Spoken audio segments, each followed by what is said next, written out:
it is what you think of, what occupies the mind. If you are focused on material things, and then you complicate life because you want too much of the world, you don't have enough, and then you get caught in what they call as moha jala, the delusion, the kind of web of delusion you get caught in, and there's no end to it. Whereas what he's saying is simplify your material needs, and once you focus, shifts to emotional, intellectual, spiritual, as high as you go, naturally your needs go down.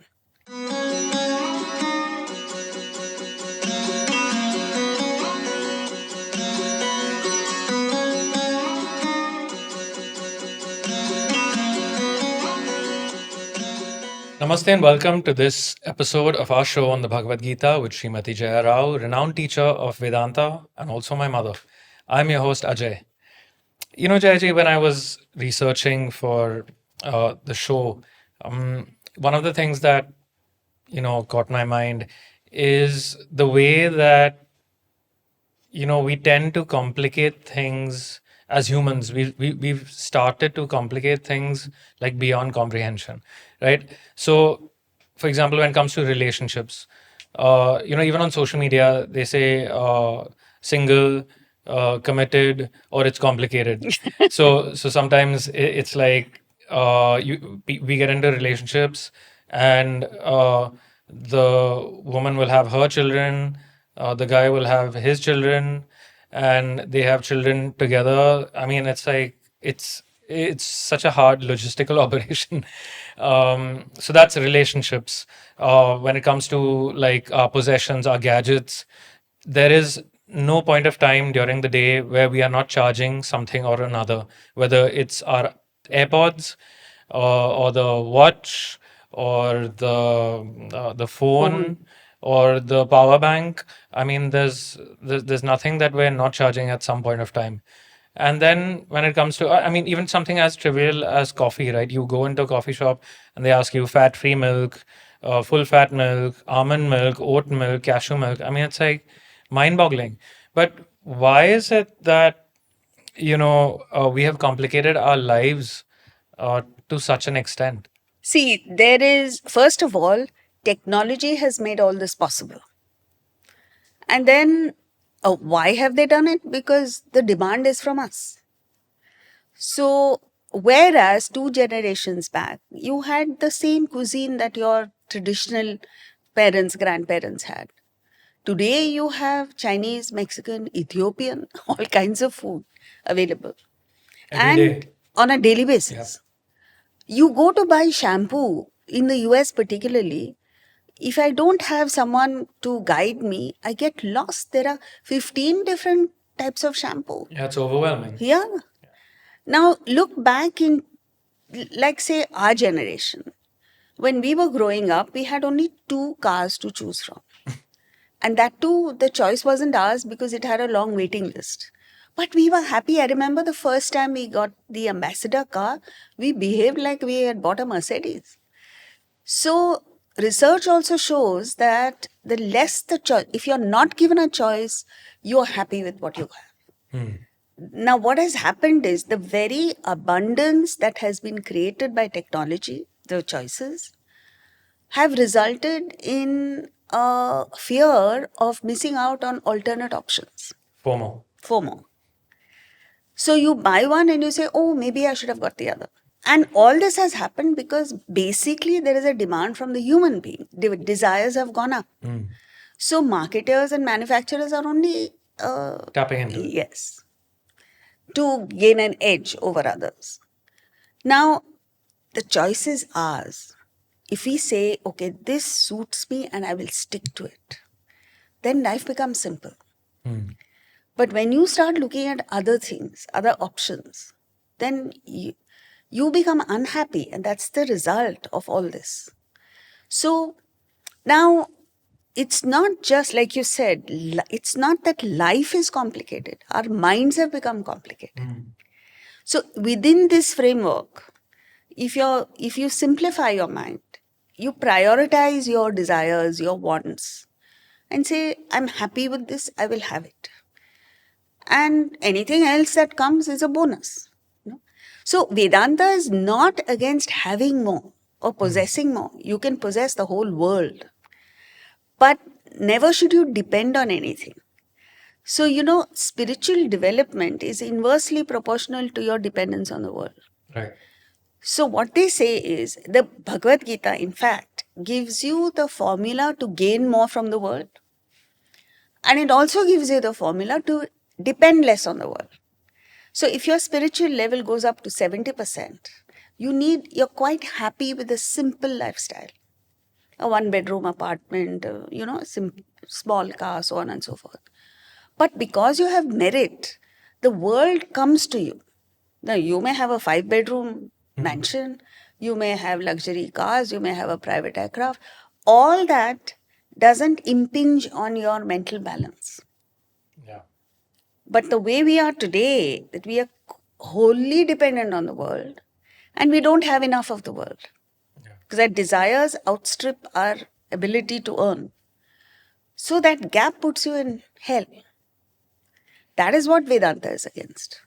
So, is it that the number of choices is our happiness also a function of the number of choices? Because you just said that when you were younger, there were only 2 choices of cars. So when the choices are limited, I mean, life is automatically much simpler, right? Yes, but that is from external. By default. By default. Whereas now, given the choices, multiple choices that there are, if you discipline your mind or if you grow spiritually and you don't need all this, then you decide what you need and you're happy with it. You have that, you're happy with it. If more comes, it's a bonus. So then would it be right to say that the more choices you have, the more spiritual fortitude and clarity you need? Yes. Would that be correct? Absolutely. So, I mean, in the world today, as opposed to maybe like 50, 60 years ago, there is an even greater need for all of us to have this kind of spiritual clarity, right? Absolutely. Because like I said, you go for a coffee and the choices are mind-boggling, right? It's crazy. You can just get like, oh my God, what do I do now? And you see what happens is it promotes overconsumption. So you go for coffee, you get one coffee, and then someone tells you that is better, so you go again when you don't need it. Same thing with buying. I mean, we buy so many things that we don't need and we never use. So if you grow spiritually, then that's the perfect combination. Spiritually, you're developed and you have the best that the world has to offer. So you choose what you want. Yeah. One of the things that really struck me is Swami Vivekananda's quote, where he talks about simple living and high thinking.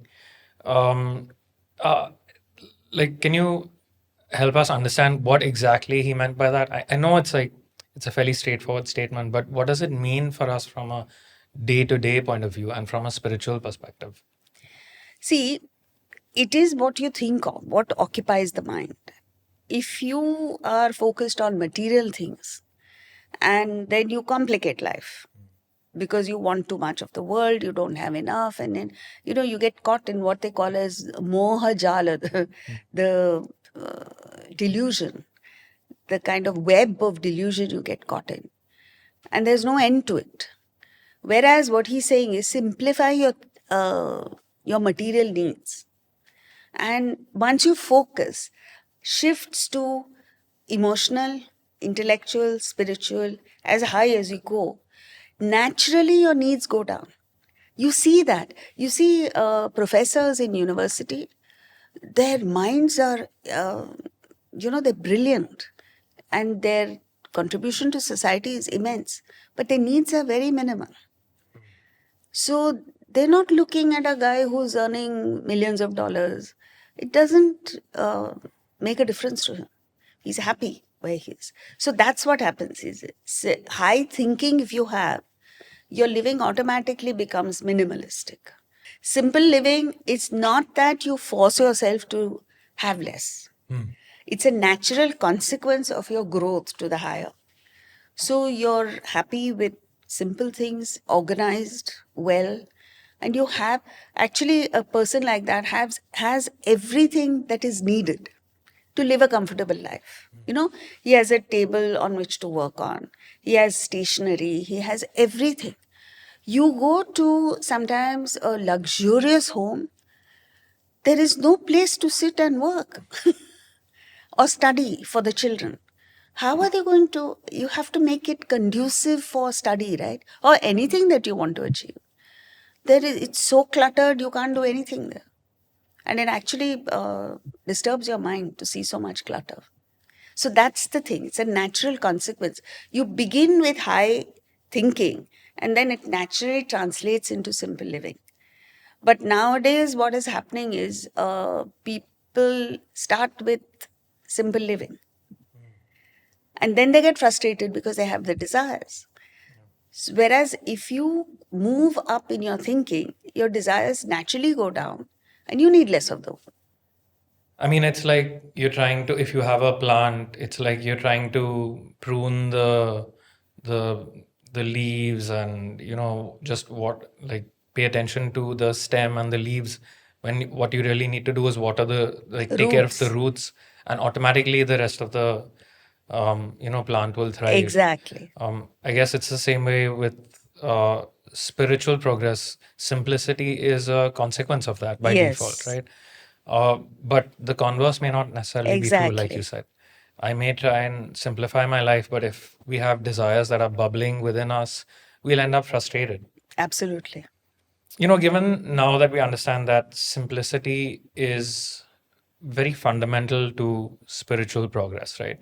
How can we work to simplify our lives? Yes. See, we must prioritize our desires. So, what is it that I want most? For instance, if you take a look at sports persons, Kobe Bryant woke up at 4 a.m. every day, Yeah. right? So, another guy gives an example of his opponent. He was playing against him once, and he said, I'm going to get the better of him. I'll go to the gym at 7:30 to work out. By the time he goes there at 7:30, Kobe Bryant has finished his exercise. It's like that. Virat Kohli just stopped eating, Delhi food, which is all very tasty, but not good for the health. So I heard him somewhere say, I just eat boiled food. Like this, Michael Phelps, for instance, for years together, he followed a certain routine. Now, what happens there is when you have a goal and you fix that goal for yourself, in order to excel in that, you have to do certain things. So, if that desire is most important to you, then lesser desires automatically go. But if you don't have that and you don't prioritize, then you're wasting your time eating food or lazing around or whatever. That we don't do. And therefore, we don't achieve the best, that we don't tap into our potential. And then it leads to a frustrating life. Because, see, how the more you indulge later on in life, the less you can enjoy. I met someone yesterday who said he's on 2 blood thinners. He's gone through heart surgery.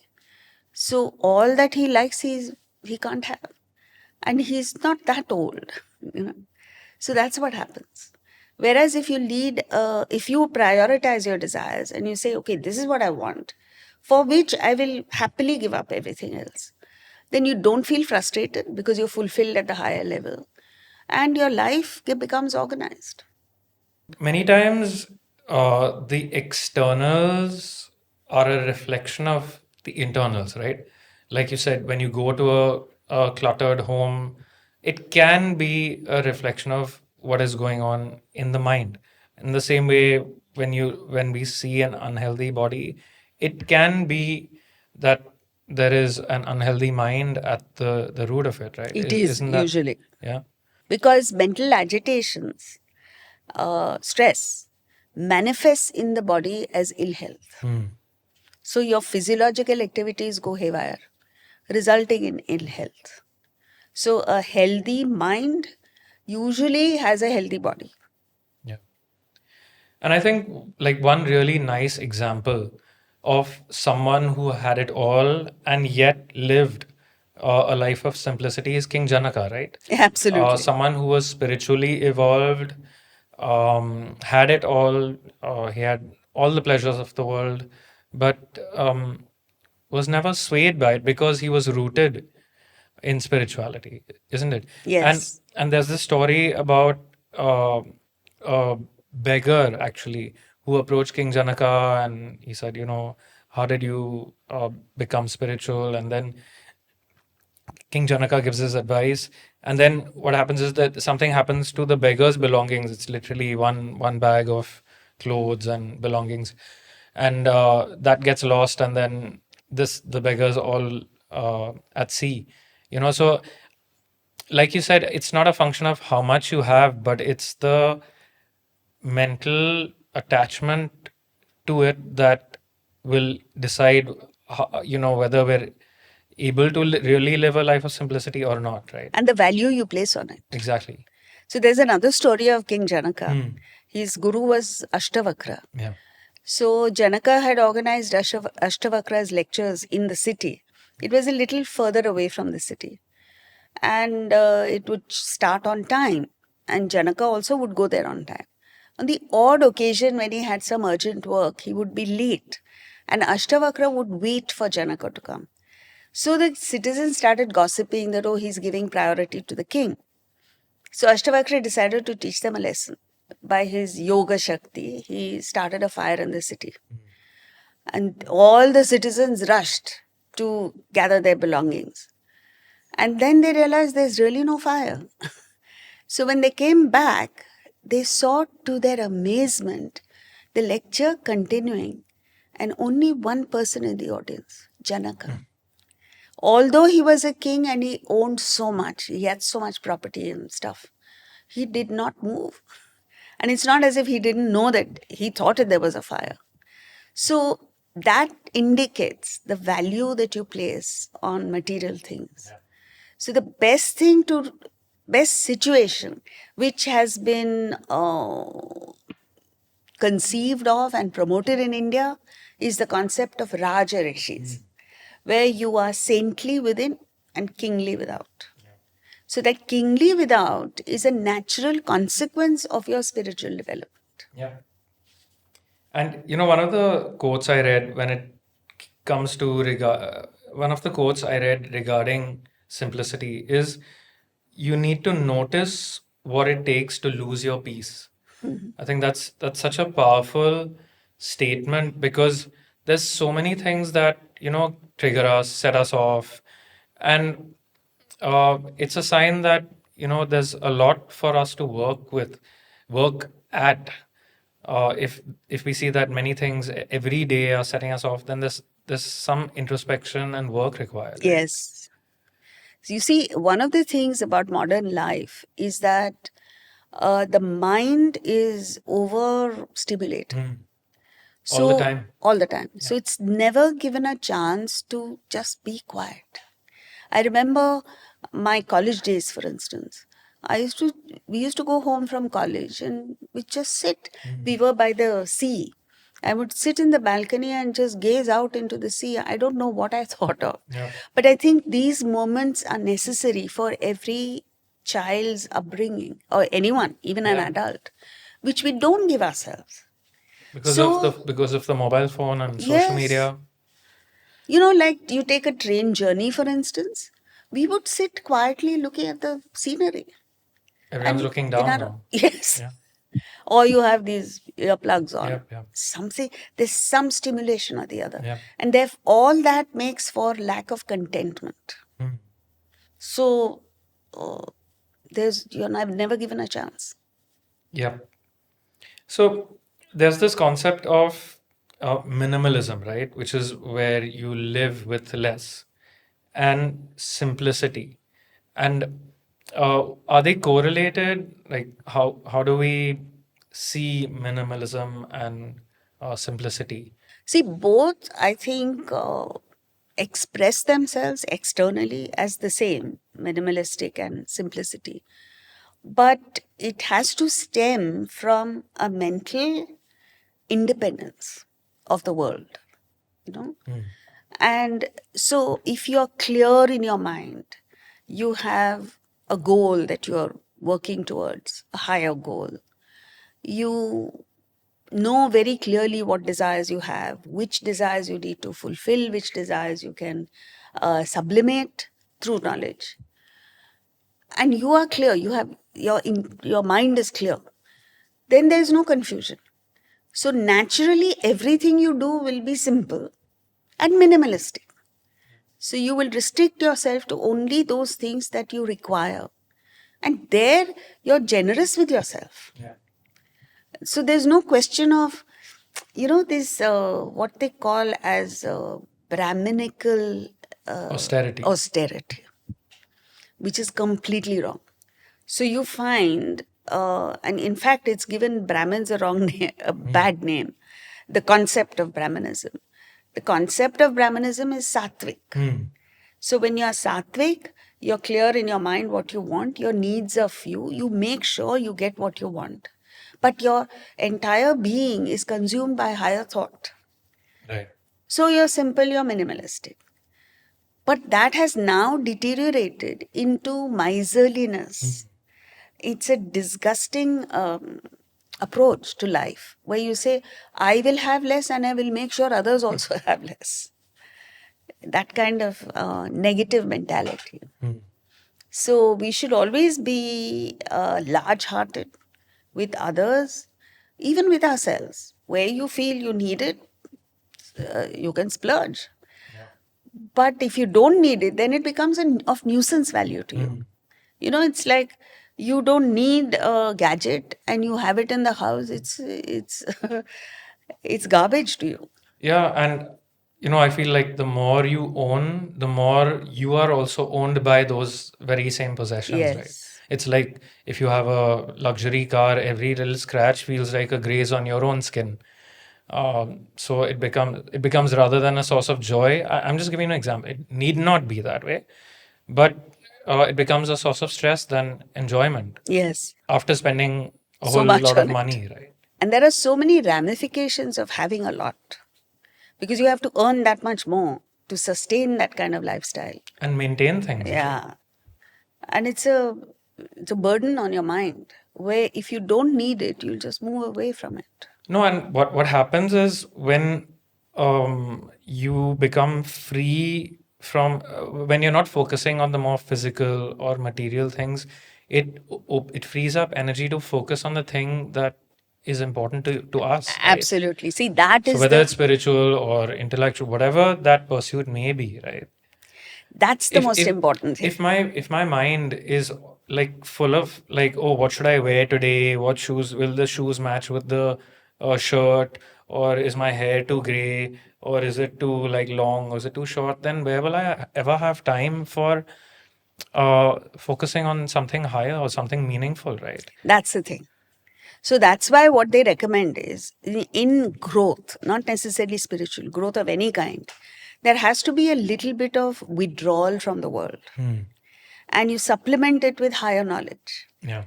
Just a little, so that at no stage are you frustrated. And then as you go to the higher level, you're able to withdraw a little more. And this withdrawal is not physical, it's mental. The physical is an outcome of mental withdrawal. And if you understand it like that, then it's not a frustrating thing. And even when you see someone live a life like that, it's so attractive.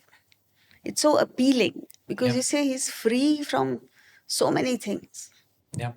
Some really powerful thoughts. And with that, we'll resume our study of the Gita. We're on the last three verses of chapter 3. So shall we begin with the invocation? Om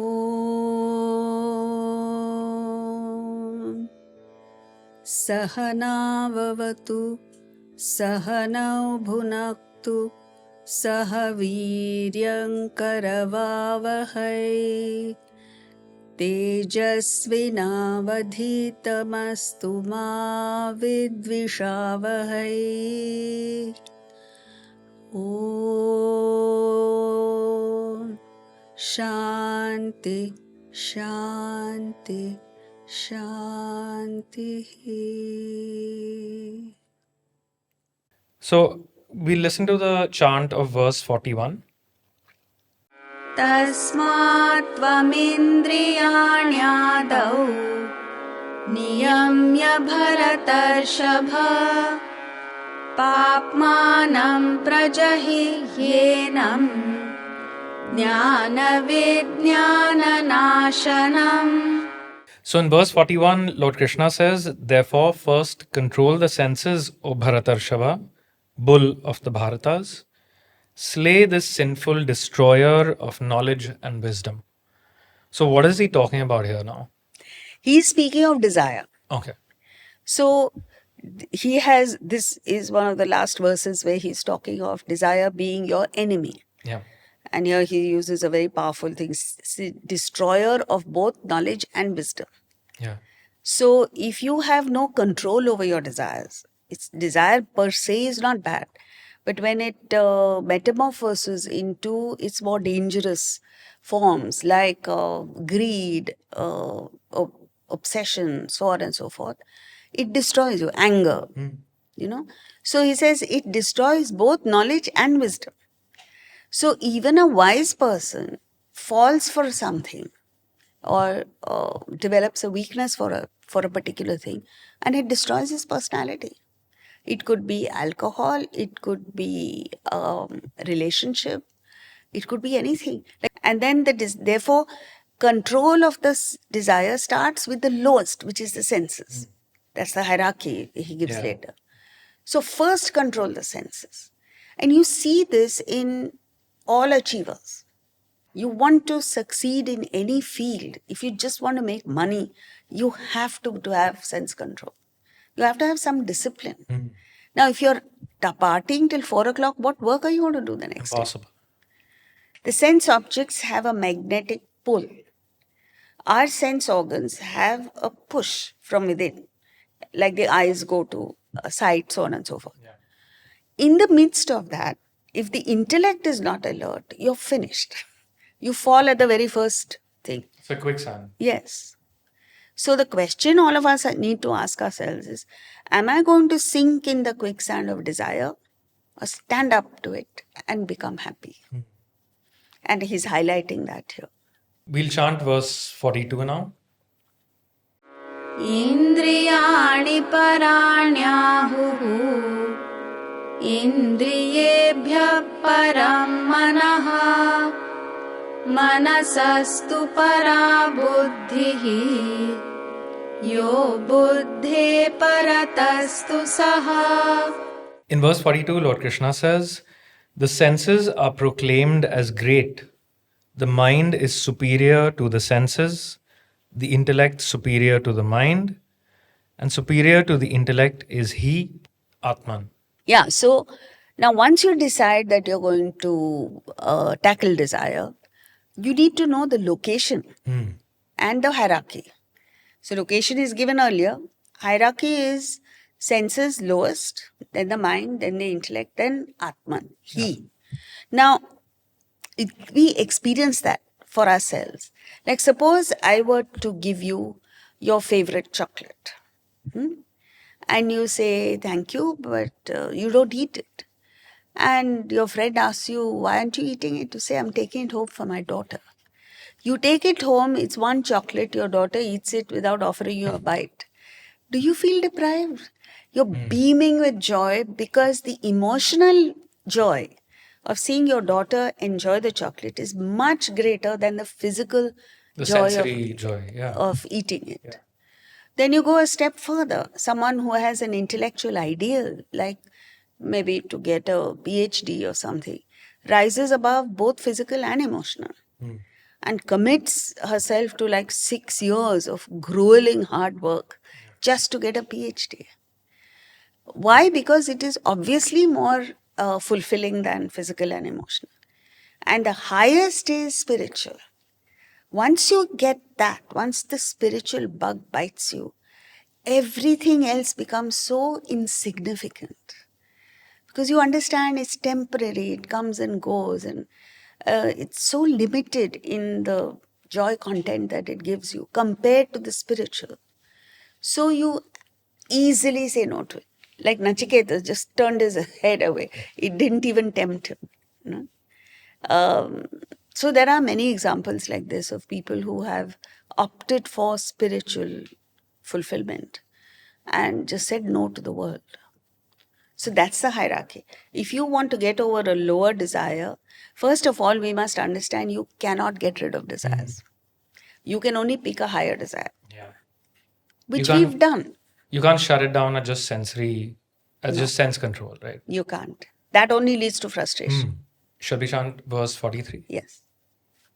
एवं बुद्धे परं बुद्ध्वा संस्तभ्यात्मानमात्मना जहि शत्रुं महाबाहो कामरूपं दुरासदम्. In verse 43, he says, "Thus, O Mahabaho, mighty armed one, having known that which is superior to the intellect, having controlled the self, mind, by the self, intellect, slay the unconquerable enemy in the form of desire." So this is the last verse of chapter 3. This is a highly inspiring verse where he blends psychology with philosophy because he's speaking to Arjuna, warrior. So first of all, he says Mahabaho. He doesn't say Kaunteya. Mahabaho, you're mighty armed, you're a strong man. How can you succumb to desire? You know? So that puts a warrior up. You talk to an ordinary person, he says, I'm not Mahabaho. So that psychology is there. But in a sense, he's also awakening us to our own potential, Yes. right? When he says that, he's speaking to all of us at the same time. He's speaking to all of us because we have the capacity. Exactly. No other creature has the capacity except us. And what are we doing? We are hopelessly succumbing to desire, without any fight whatsoever.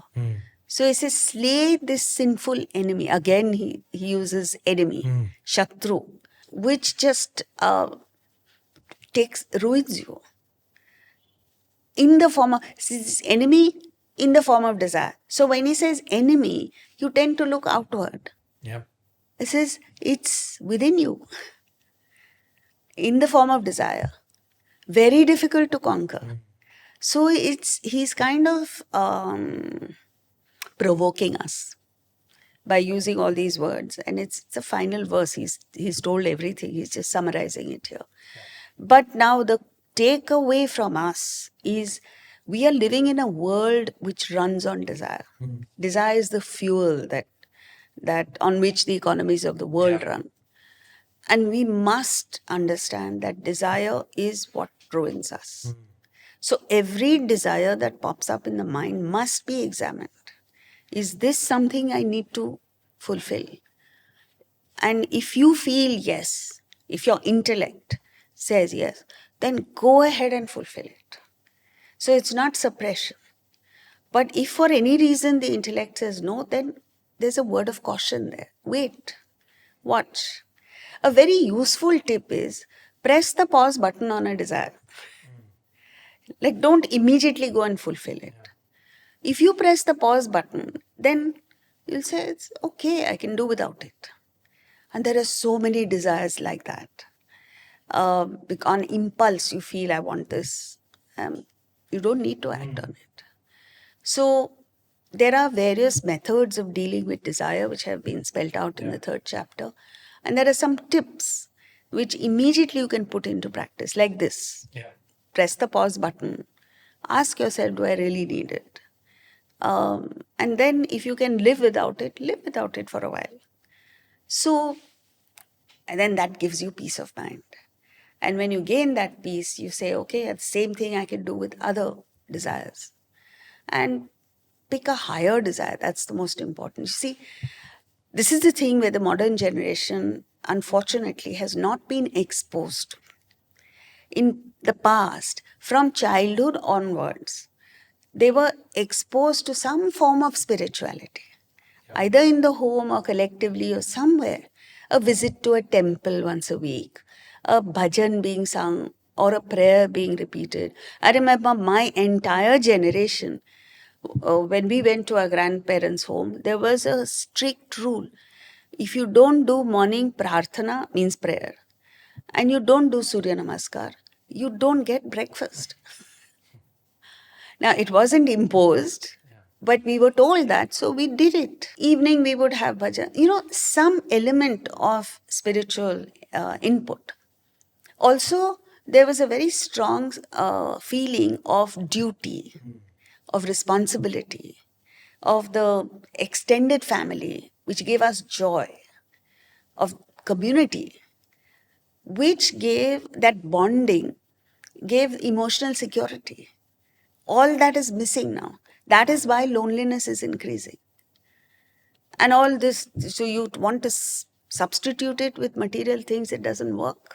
Yeah, social media, like fake, the relationships that don't even exist, right? Forget that. Childhood honors. A parent thinks that time spent with the child can be substituted with an expensive gift. It cannot. Or the love or affection that you give the child, that's all that the child needs. And if you don't give that and you give other things, it's the child grows up thinking it's all material, which is what is happening nowadays.